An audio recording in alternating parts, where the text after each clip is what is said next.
दतिया उपचुनाव को लेकर के सियासी संग्राम एक बार फिर से देखने को मिल रहा है, क्योंकि भारतीय जनता पार्टी ने अपने उम्मीदवार की घोषणा कर दी है और इस बार टिकट नरोत्तम मिश्रा को नहीं बल्कि आशुतोष तिवारी को दिया गया है, जिसके बाद से दतिया में कह सकते हैं माहौल जो है वो बिगड़ गया है।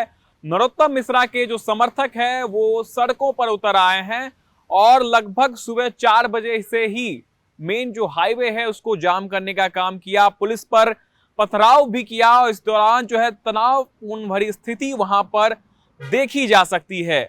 दरअसल भारतीय जनता पार्टी के केंद्र नेतृत्व ने इस बार यह फैसला लिया कि दतिया से नरोत्तम मिश्रा को चुनाव नहीं लड़ाना है, बल्कि उनकी जगह आशुतोष तिवारी को चुनाव लड़ाना है।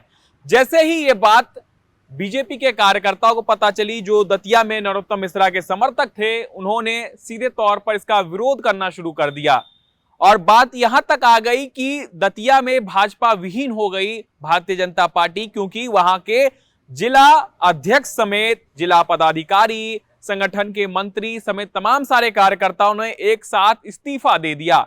यानी भाजपा में इस्तीफा का दौर जो है वो शुरू हो गया, क्योंकि उनका कहना था नरोत्तम मिश्रा जो कि काफी लंबे समय से दतिया से चुनाव लड़ते आए हैं, कई बार वो वहां से विधायक भी रह चुके हैं, शिवराज सरकार में वो गृह मंत्री तक का पदभार भी संभाल चुके हैं, लेकिन ऐसे में बीजेपी की तरफ से उनको कैंडिडेट न बनाना ये कार्यकर्ताओं के लिए एक तरीके से कह सकते एक बड़ा फैसला था। उनको ये उम्मीद भी नहीं थी कि नरोत्तम मिश्रा को उम्मीदवार नहीं बनाया जाएगा, यहां तक कि नरोत्तम मिश्रा को भी नहीं होगी, क्योंकि उन्होंने फॉर्म तक खरीद लिए थे।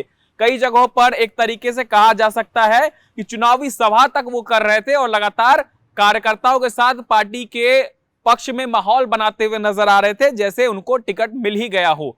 लेकिन इंतजार यहां तक नहीं थमा। जैसे ही भारतीय जनता पार्टी ने अपने उम्मीदवार की घोषणा की, उसके बाद से कार्यकर्ताओं में जो है सीधे तौर पर नाराजगी देखी गई।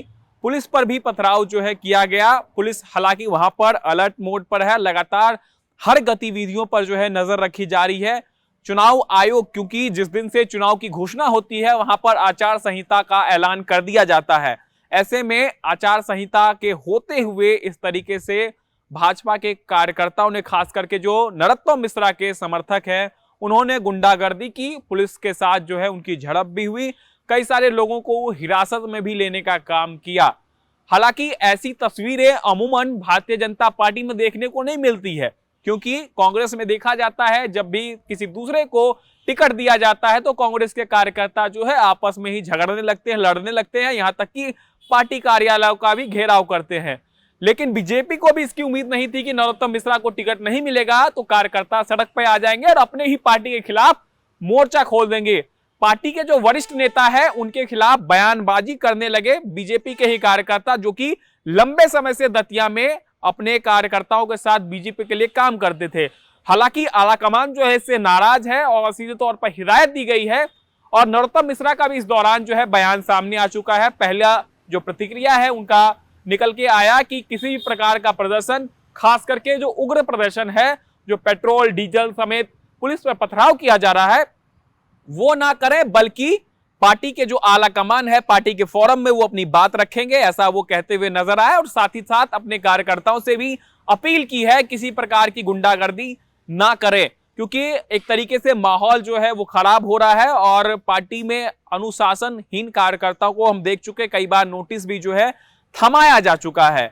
ऐसे में बड़ा सवाल यही है, क्योंकि बीजेपी कई बार चौंकाने वाले फैसले लेती है और नरोत्तम मिश्रा अमित शाह के करीबी भी मानी जाते हैं। कई बार जो है चुनाव में अलग अलग राज्यों में उनको प्रभार भी सौंपा गया है। कई बड़े चुनावों में उन्होंने प्रचार प्रसार किया, भारतीय जनता पार्टी के लिए लंबे समय से कार्य करते हुए नजर आए हैं और एक ब्राह्मण चेहरा होने के कारण उनकी छवि जो है वो हिंदुत्व नेता के तौर पर भी देखी जा रही थी, क्योंकि दतिया विधानसभा की बात करें, ब्राह्मण और जाटव सबसे अधिक यहां पर वोटर है। हालांकि बीजेपी ने इस बार ब्राह्मण को ही टिकट दिया, आशुतोष तिवारी भी जो है ब्राह्मण वर्ग से ही आते हैं, लेकिन जो नरोत्तम मिश्रा की छवि थी वहां पर वो कहीं ना कहीं आशुतोष तिवारी से अधिक थी। और नरोत्तम मिश्रा क्योंकि दतिया से ही आते हैं और दतिया में कई सालों तक उन्होंने काम किया है। हालांकि आशुतोष तिवारी बताया जाता है कि उनकी भी पकड़ जो है जमीनी स्तर पर दतिया में बेहतर है। लेकिन क्या वो पार्टी के पक्ष में जो है चुनाव को जीत करके आ सकेंगे? जो नरोत्तम मिश्रा का विरोध है, क्या इससे बीजेपी को नुकसान होगा? कांग्रेस क्योंकि अब प्रत्याशी का ऐलान करने वाली है, तो ऐसे में क्या कांग्रेस को फायदा पहुंचेगा? कई सारे सवाल जो हैं वो आशुतोष तिवारी को उम्मीदवार बनाने के बाद खड़े हो रहे हैं। अब देखने वाली बात होगी आशुतोष तिवारी जो कि बीजेपी के प्रत्याशी बनाए गए हैं, वो चुनाव में कितना असर दिखा पाते हैं।